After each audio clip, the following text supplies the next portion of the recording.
How's it going, guys? Welcome to the first episode of the CanucksLand Podcast. I am so excited to get this started today.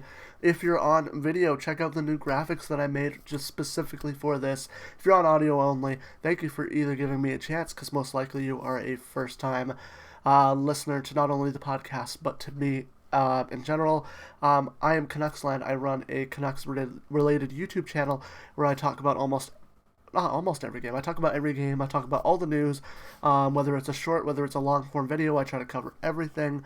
And now I'm getting more into rumors, as I've been trying to stay away from those. But now, with this podcast, I can delve deep into more rumors, bold hot takes. I can have people on, have conversations about the Canucks, and it opens up a little bit more. So without further ado, let's get right into it. So we're going to do a quick off-season recap before we get into the rumors, which are going to take up the most part of this episode today.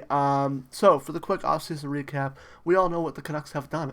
They have added Evander Kane in exchange for a fourth-round pick that we got for Vasily Podkolzin. We added Braden Coots in the draft. We added all sorts of draft picks as well: Alexei Medvedev, Wilson Bjork, Matthew Lansing, Kieran Dervin, Gabe Sherratt, and then I think there's one more that I am missing. But we've added a good amount of draft capital in terms of prospects. We also added some draft capital with some trades, as we traded Dakota Joshua in exchange for a fourth-round pick to clear up some cap space. We also traded Arthur Shelovs in exchange for a fourth-round pick, and Chase Stillman, who could be a good AHL addition. Shelovs did not have any room on the Canucks roster, so now he is off to Pittsburgh to hopefully start his NHL career. What else was there in terms of trades? I think that's it. And then in terms of signings, we brought back a lot of our depth players, a lot of our AHL guys who were top-line AHL, could be bottom-line NHL next season. We also brought back Brock Besser to $7.25 for 7 years. I think that's a really good deal. We have Connor Garland on a 6x6 extension. We have Thatcher Demko on an $8.5 million extension for 3 seasons. This core is pretty much locked up, besides for a few players, and that is really exciting as a Canucks fan to have a bunch of players who want to stick around and all that. This offseason has been pretty slow, but also pretty good. There is still some more that could happen with the Vancouver Canucks, and that's what we're going to get to with rumors. So let's hop into the majority part of the podcast, which will be rumors. I'm going to be talking about the 2C rumors specifically and what I think is going to happen. Who are we going to bring in? Who can we go after? Who are the options that we can currently go after? And who have the Canucks been rumored to go after? So, without further ado, the Canucks need a 2C. Filipino right now is kind of in our 2C spot, but a lot of people see him as a third-line center. Now, he's never really had a second-line center role that he could have this upcoming season if the Canucks do not make a move. So maybe Hedl can take advantage of that and maybe work his way into becoming an actual 2C in the NHL. Of course, injury concerns are a part of that. Of course, other stuff are a part of that. But Filipino could take that next jump. But Vancouver Canucks might want guaranteed 2C that would help them permanently in that 2C role, while also having a higher 3 center in Hedl, who can put up more points than your average third-line center, and it would give the Canucks a lot more depth in that center position, which is desperately what we need. I think we're fine everywhere. Even on the wings, I think we're pretty good. Defensemen, we're definitely deep. Goaltending, we're deep. It's the center spot right now that really needs to pay attention to.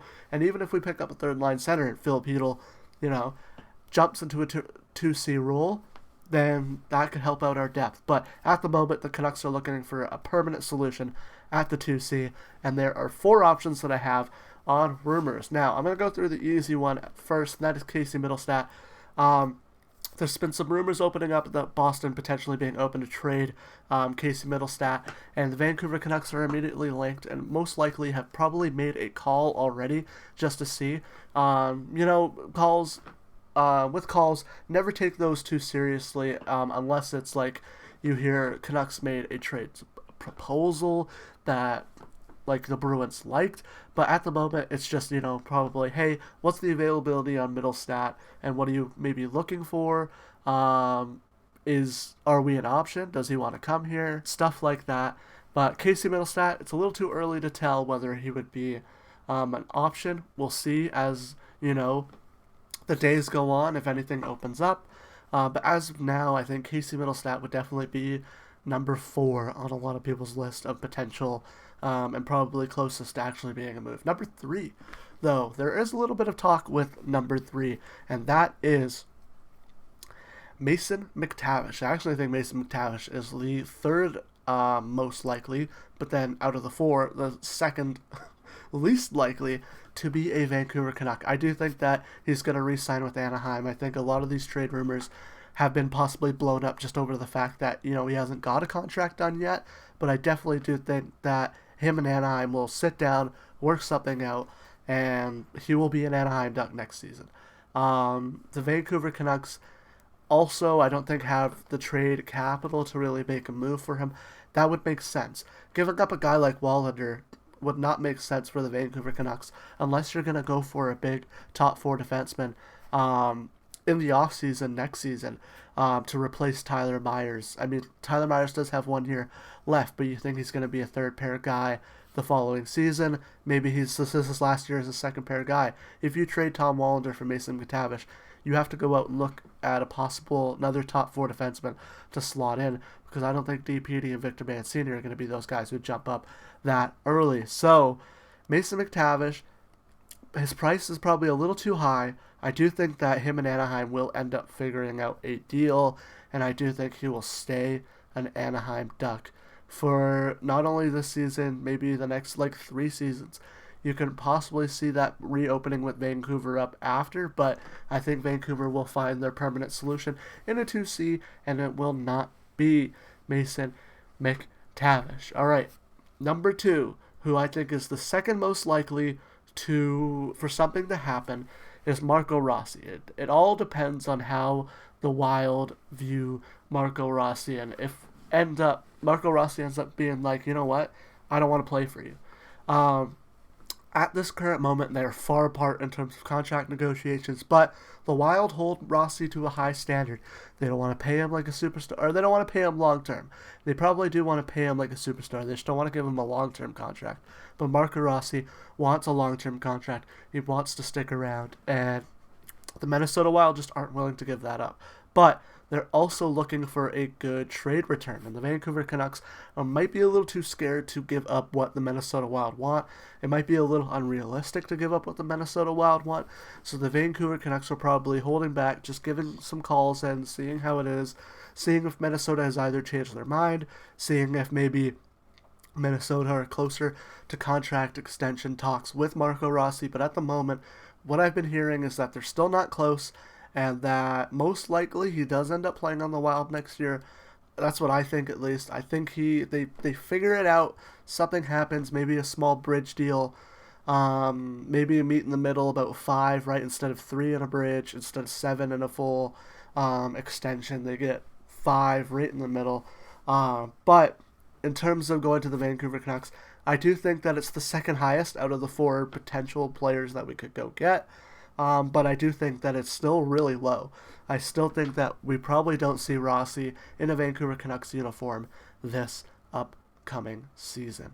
All right, that brings us to the last one, who I think is the most likely, and it could end up going down within the next 2 weeks, I would say. I'm not too sure how long, but maybe either 2-3 weeks, maybe a month, maybe he goes to the KHL, but that is Jack Roslovic at the moment. There is some KHL interest. I don't think that he'll end up going to the KHL unless he really just gives up and doesn't really like what he's getting in the NHL.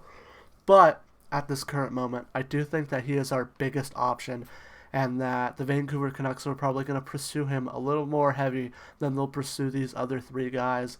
He's going to be pretty cheap. We probably won't have to move out money to get him.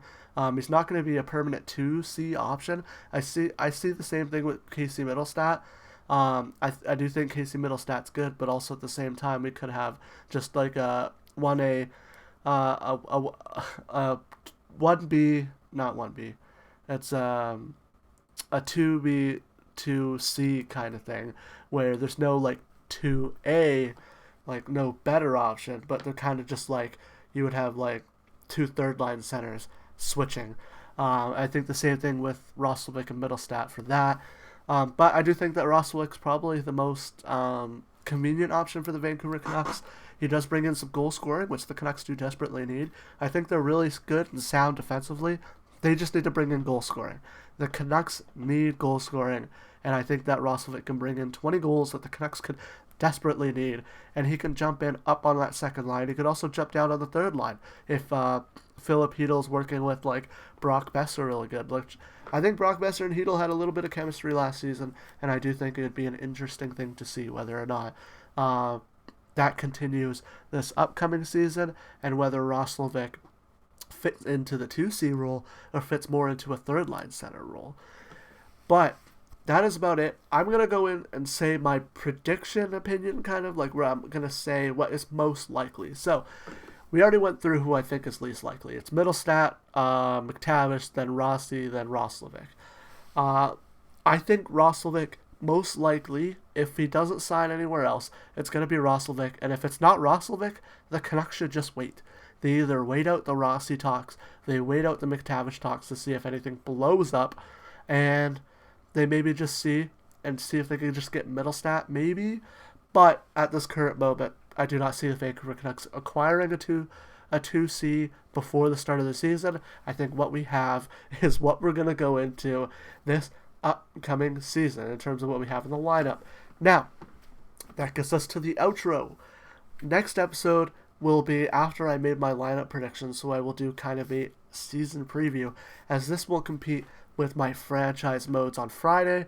This will not be an every week kind of thing.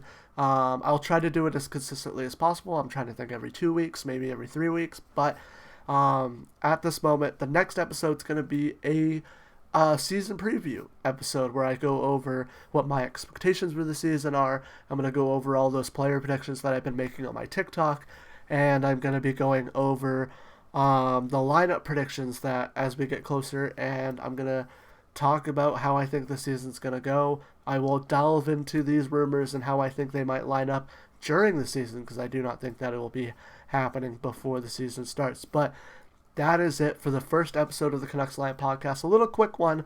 Hopefully I can get some guests on, and maybe we can extend the times a little bit with some conversations. But in terms of this first episode, that is it. Thank you guys so much for watching.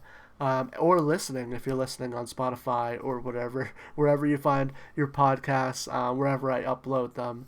I'll see you guys in the next episode of the CanucksLand Podcast. Make sure to go subscribe to my YouTube. If you're watching this on YouTube, the button's right down under there. I'm sure the link will be on Spotify and all the other platforms to go find my YouTube. Check out my videos if you enjoyed this podcast. And I'll see you guys in the next episode. And I'll make sure to announce on my YouTube when it will be.